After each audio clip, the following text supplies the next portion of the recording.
Welcome back, students, to the fifth section of dual nature of matter and radiation. In this module, we are going to discuss about Einstein's photoelectric equation. So, in the last modules, we have seen photoelectric effect.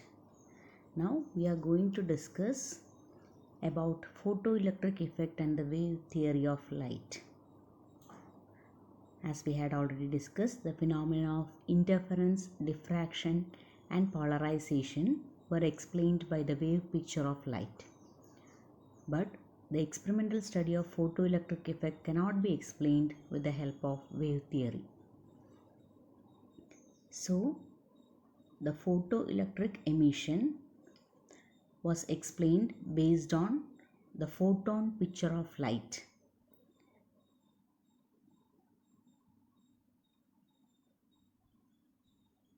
In 1905, Albert Einstein proposed a radically new picture of electromagnetic radiation to explain photoelectric effect.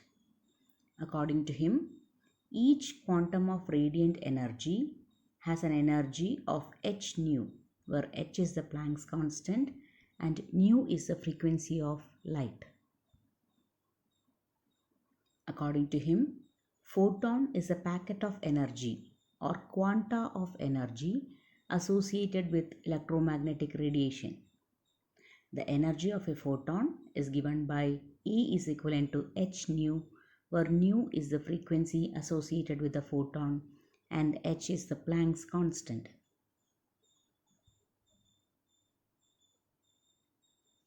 So, in photoelectric effect, an electron absorbs a quantum of energy having h nu of radiation. If this quantum of energy absorbed exceeds the minimum energy needed for the electron to escape from the metal surface, which is otherwise known as work function phi naught, the electron is emitted with maximum kinetic energy given by K maximum is equivalent to h nu minus phi naught. That is, the total energy absorbed is h nu, from which an energy phi naught is being utilized to get it ejected out of the metal surface, and the remaining energy will appear as its kinetic energy.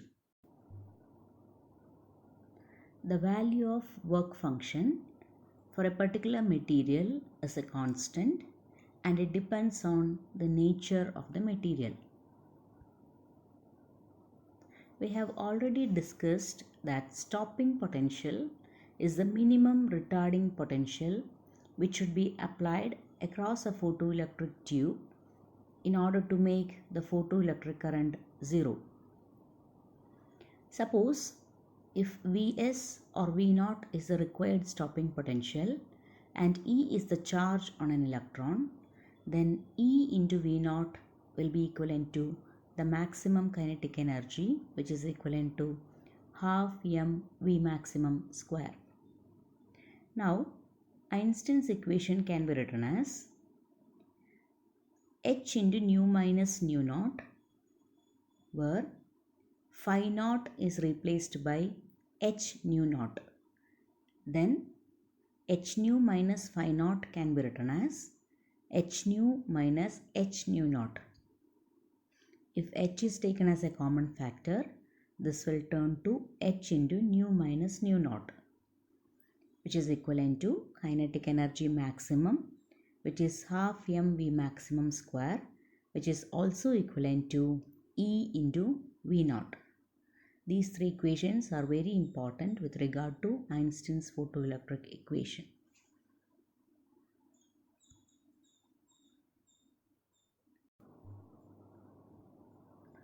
So we have discussed that the wave nature of light shows up in the phenomenon of interference, diffraction and polarization, which we will be discussing in the chapter optics. But on the other hand, photoelectric effect and Compton effect, which you will be studying in higher physics, higher order physics, which involve energy and momentum transfer, radiation behaves as if it is made up of a bundle of particles called photons. So the question is, if radiation has a dual nature, that is both wave and particle nature, might not the particles of nature also exhibit wave-like character? So you might have heard of Louis de Broglie. So Louis de Broglie hypothesis attributes a wave-like character to matter. If radiation shows dual aspects, so should matter. So according to de Broglie, if lambda is the wavelength associated with a particle of momentum p, then the momentum and wavelength are related by lambda is equivalent to h by p or h by mv, where m is the mass of the particle and v is its speed. H is obviously the Planck's constant. The above equation is known as de Broglie relation, and the wavelength lambda of the matter wave is called de Broglie wavelength.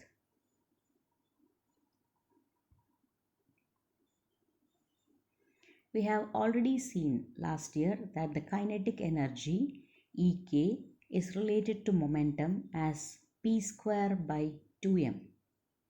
Here for p, if you substitute mv, the numerator becomes m square v square, and cancelling 1m, you will get the equation for kinetic energy to be half mv square.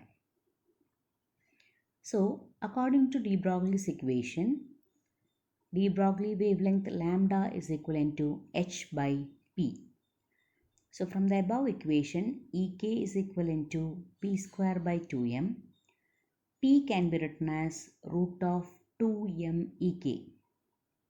Substituting for P from this equation, lambda de Broglie wavelength can be written as h by P or h by root of 2m Ek.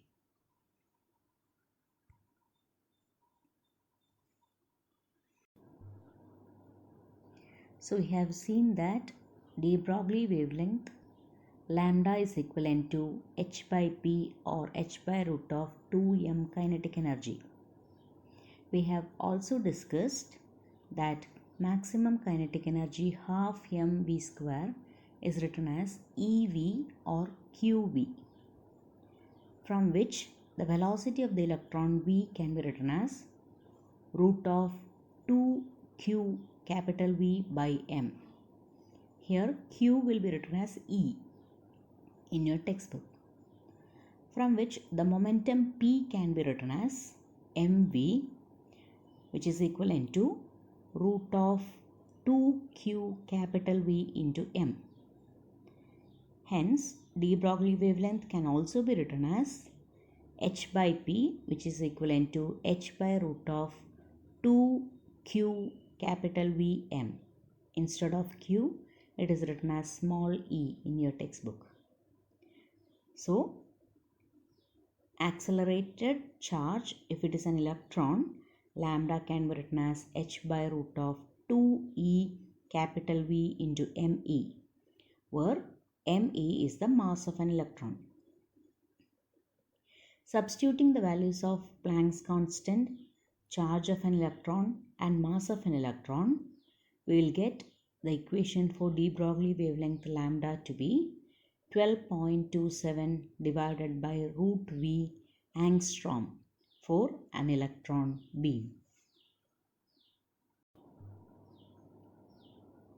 Heisenberg's uncertainty principle is also in accordance with the dual nature of matter.